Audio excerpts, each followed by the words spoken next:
이르면 6월부터 운전면허 시험이 또 대폭 간소화됩니다. 시간과 돈을 덜 쓰는 건 좋은데 수준 미달 운전자가 양산되는 건 아닌지 모르겠습니다.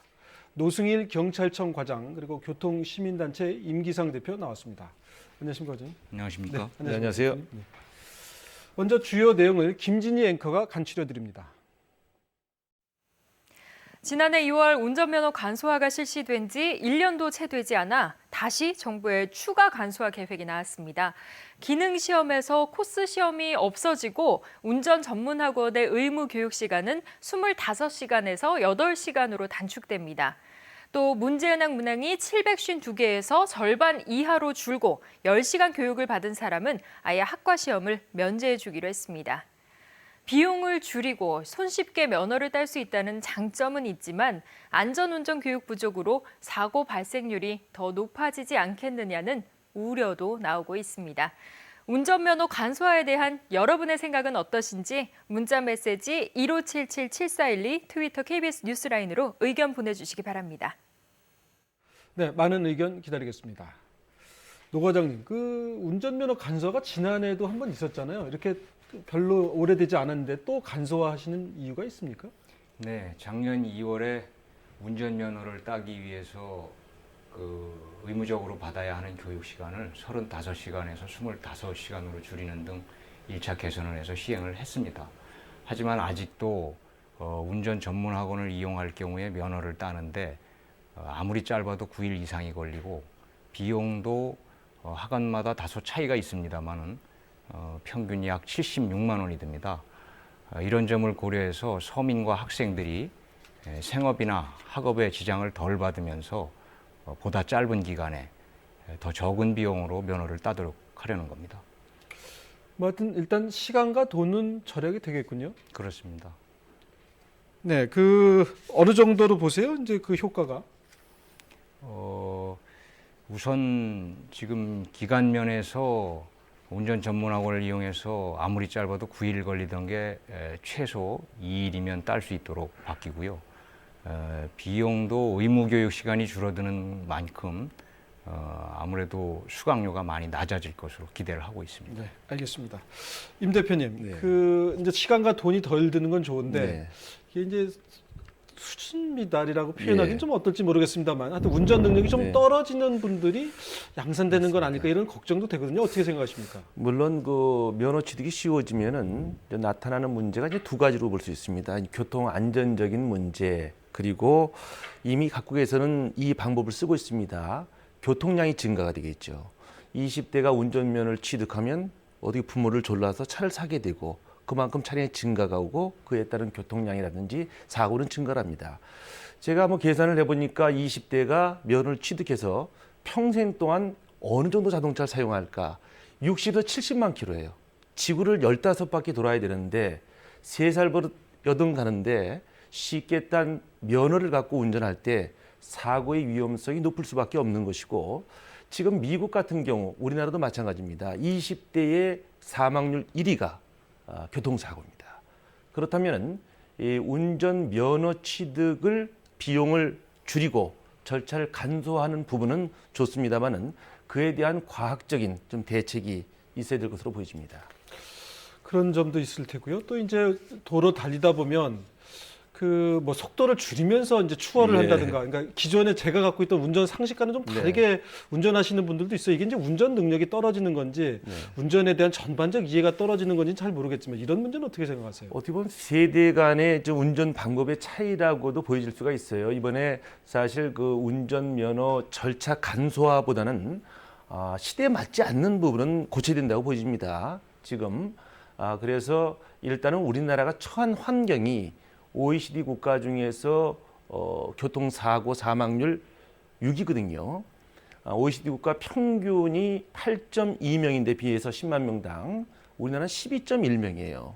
이 시기에 간소화에 대한 부분도 좋겠습니다만 지금 지적하신 도로의 혼란, 운전의 혼란 이 부분이 절차 간소화와 맞춰서 잘 이루어진다면 좋은 부분이겠습니다만은 사고의 증가로 이어진다면 거기에 대한 대비책도 좀 필요하다고 보여집니다. 네, 알겠습니다. 노 과장님, 이제 조금 부정적이라면 부정적인 면을 살펴봤는데 네. 이 면허를 좀 쉽게 준다 이런 지적에 대해서는 어떻게 생각하십니까? 운전 교육은 크게 운전 기술 습득하고 운전 의식 함양으로 나누어 볼 수가 있습니다. 교통사고 예방을 위해서는 운전 기술보다는 운전자가 법규 준수와 안전운전 의식을 가지는 것이 더 중요합니다. 앞으로도 운전 교육의 방향은 운전자 스스로 교통 안전의 필요성을 느끼고 법규 준수 의식을 갖추어 나가는 게 바람직한 방향이라고 생각합니다. 이제 우리 국민들도 안전에 대해서 스스로 선택하고 책임질 수 있을 만큼 의식 수준이 높아졌기 때문에 교육 시간을 줄인다 하더라도 안전에 필요한 만큼 교육을 선택해서 받을 수 있는 그런 정도의 의식 수준은 되었다고 봅니다. 알겠습니다. 임 대표님, 이제 우리나라 의식 수준이 많이 올라왔다 이런 얘기신데 네. 그러면 의식 수준이 많이 올라가 있는 다른 나라들은 어떻습니까? 지금 선진국 같은 경우에는 사회 전반에 관해서 규제를 완화합니다만은 안전과 환경은 규제를 강화하고 있습니다. 뉴욕주 같은 경우에 작년 2월에 20시간이던 도로주행 연습 시간을 50시간으로 늘렸고요. 캘리포니아 그리고 버지니아주도 50에서 45시간으로 유지하고 있습니다. 그리고 호주 같은 경우에도 120시간의 시간을 의무화하고 있는데 어떻게 본다면 이것은 저는 규제를 강화한다라기보다는 국민의 안전권, 행복권을 이런 강화를 통해서 보장한다고 보여집니다. 네, 알겠습니다. 노 과장님, 지금 다른 나라는 이제 안전교육을 좀 강화하는 추세다는 말씀인데 그러면 좀 우리나라가 반대로 가는 건 아닙니까? 그렇지는 않습니다. 저희가 당장 연습 면허를 따기 위한 장내 기능 시험만 해도 안전운전 의식을 높이기 위해서 안전띠를 매지 않고 시험에 응하게 되면 바로 실격 처리합니다. 그러니까 정말 우리가 측정하고 점검해야 될 부분을 점검해야지 과거 연습 면허 주면서 S자, T자 코스 등 어렵기만 하고 실제 도로에 활용할 기회가 별로 없는 시험을 위한 시험 항목은 과감하게 배제시키는 것이 타당하다고 생각을 합니다. 그런 방향으로 개선을 하려고 하는 겁니다. 알겠습니다. 임 대표님은 어떤 방향으로 좀 개선했으면 좋겠습니까? 지금 간소화된 운전면허 시험을 결국은 최초 면허 취득자하고요. 재취득자가 보게 됩니다. 그렇다면 음주 운전으로 면허 취소된 취소자가 재취득할 때 이렇게 간소화된 과정을 밟게 돼요. 그래서 음주 운전자라든지 법규 위반자로 면허가 취소된 사람은 전문 시험제라고 해서 별도의 시험을 치러서 이런 간소화된 부분을 통해서 초보 운전자와 면허 시험을 치는 과정보다는 좀 분리된 전문 시험제를 좀 도안해서 좀 보완한다면은 이 간소화에 대한 부분이 초보 운전자에게는 도움이 되겠습니다만은 재취득자에게는 도리어 편리한 부분으로 작용되는 것은 좀 차단하는 것이 좋을 것으로 보여집니다. 알겠습니다. 노 과장님, 이게 6월부터인가요? 언제부터 시행되는 거죠?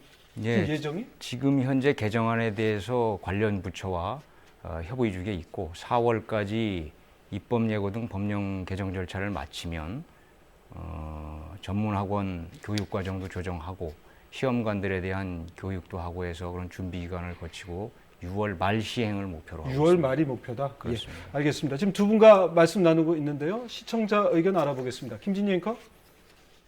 네, 시청자 여러분 역시 찬반 의견이 팽팽한데요. 여러분이 보내주신 의견들 몇 가지 살펴보겠습니다. 먼저 트위터입니다. 지금 제도를 동남아 등 다른 국가에서 벤치마킹까지 했는데 간소화한다면 어찌 되려는지 국제면허 상호 인정 부분에서도 걸림돌이 될 텐데요. 간소화가 아닌 더 강화해야 합니다. 지금도 OECD 국가 중에 사고율이 최상위라고 합니다. 라고 하셨습니다. 운전면허 기능시험은 틀에 박힌 시험이라 없애는 것 찬성입니다. 도로주행 시험 및 연습을 더 강화해야 된다고 생각합니다. 라는 의견도 있었습니다. 문자 메시지로 들어온 의견도 보시죠. 기능시험 간소화도 좋지만 도로주행은 강화해야 합니다. 실제 현장 적응성이 좋고 사고도 적을 듯합니다. 라고 하셨고요. 반대합니다. 비용의 절감보다 연습 부족의 부작용이 더 커서 결국 보험료 인상 등 총 비용이 더 늘어날 것이라고 반대 의견 주셨습니다. 운전면허 간소화에 대한 여러분의 의견 몇 가지 소개해드렸습니다. 참여해주신 여러분 고맙습니다. 네, 많은 의견 감사드립니다. 노 과장님, 이제 시청자 의견이 많이 들어왔는데요. 네. 기능 시험을 좀 완화하더라도 도로 주행 시험은 좀 강화해야 되는 거 아니냐 이런 의견들이 많네요. 어떻게 생각하십니까? 네, 도로 주행 시험은 변함없이 지금처럼 엄격하게 관리를 합니다. 그리고 의무 교육도 8시간으로 받도록 8시간은 의무적으로 받아야 합니다. 하지만 그 이상의 교육을 자신의 능력에 따라서 얼마든지 선택적으로 필요하면 받을 수 있습니다.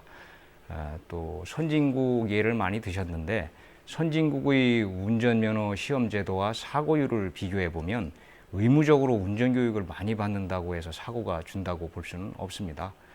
국민 여러분이 운전면허를 편리하게 따실 수 있도록 하면서도 안전에 도움이 되는 방향으로 면허 시험 제도를 잘 개선해 나갈 예정입니다.